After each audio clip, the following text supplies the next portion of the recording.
এবং কল্যাণীর যে ঐতিহ্য, কল্যাণীর যে গৌরব, সেই গৌরব আরো বেশি প্রস্ফুটিত হবে এই এয়ারপোর্টের মাধ্যমে। স্টেট গভর্নমেন্ট যদি আমাদের সহযোগিতা নাও করে, তাও আমরা বিকল্প পথ দিয়ে এই এয়ারপোর্ট আমরা গড়ে তুলবো। আজকে এই কথা বললাম এখানে। একটা শুভ সংবাদ দিয়ে আমি আমার বক্তব্য শেষ করতে চাই। আমি এই জিনিসটাকে লুকিয়ে করেছি এই কারণে যে আগে যদি পাবলিশড হয় তাহলে এই কাজটা সম্পন্ন হবে না, কিন্তু আজকে বলতে বাধ্য হচ্ছে। আপনারা জানেন কলকাতার পরে কল্যাণী একটা বিশেষ উপযোগী এবং বাণিজ্যিক এবং রেসিডেন্সিয়াল অংশ একটা শহর, যে শহর আমাদেরকে প্রাণ ঢেলে এখানের প্রকৃতিগত অবস্থা, মানুষের দৈনন্দিন অবস্থা এবং মানুষের ব্যবসায়িক জীবনযাপন সমস্ত কিছুতে আমাদের সহযোগিতার হাত বাড়িয়ে দিয়েছে। পাশেই গঙ্গা আছে এবং যখন এখানে এইমস তৈরি হলো, এই শহরের গতিবিধি, এই শহরের যে সচ্ছলতা, সেই সচ্ছলতা অনেক বেশি প্রাণোজ্জ্বল হয়েছে। আমি মনে করি কলকাতা খুব কনজাস্টেড এরিয়া। সেকেন্ডারি যদি কোনো শহরকে বেছে নেওয়া হয় কলকাতা পার্শ্ববর্তী সংলগ্ন, তাহলে একমাত্র কল্যাণী সবচাইতে সুইটেবল শহর হিসেবে পরিগণিত হয়।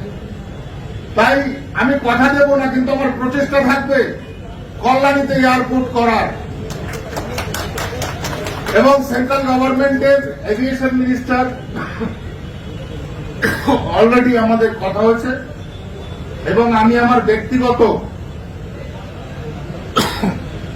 খরচা দিয়ে আমি এখানে ইনভেস্টিগেশন করিয়েছি। এখানে যে জায়গা আছে সেই জায়গাতে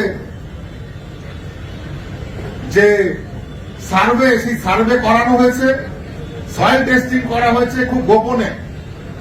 তো সেখানে সয়েল টেস্টিং এবং এভরি যে প্রকিউরমেন্ট, সেই প্রকিউরমেন্টে ওই জায়গাটা ভেরি সুইটেবল বলে গণ্য করা হয়েছে। আগামীতে আমাদের প্রচেষ্টা থাকবে যে আমরা কল্যাণীতে যদি এয়ারপোর্ট গড়তে পারি, একদা অঞ্চল নদিয়া, ওদিকে মুর্শিদাবাদ, উত্তর 24 পরগনা,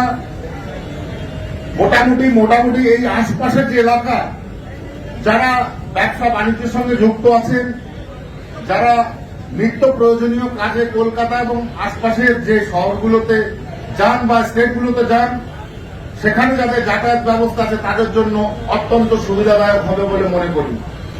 এবং কল্যাণীর যে ঐতিহ্য, কল্যাণীর যে গৌরব, সেই গৌরব আরো বেশি প্রস্ফুটিত হবে এই এয়ারপোর্টের মাধ্যমে। এবং আমাদের প্রয়াস থাকবে যে স্টেট গভর্নমেন্ট যদি আমাদের সহযোগিতা নাও করে, তাও আমরা বিকল্প পথ দিয়ে এই এয়ারপোর্ট আমরা গড়ে তুলবো। আজকে এই কথা বললাম এখানে। এবং আমার প্রচেষ্টা থাকবে, আমাদের সকলের যদি প্রয়াস থাকে আমরা সেটাকে সাকসেস করতে পারবো আগামী দিনে। এই কথা বলে সকলকে আরেকবার অভিনন্দন।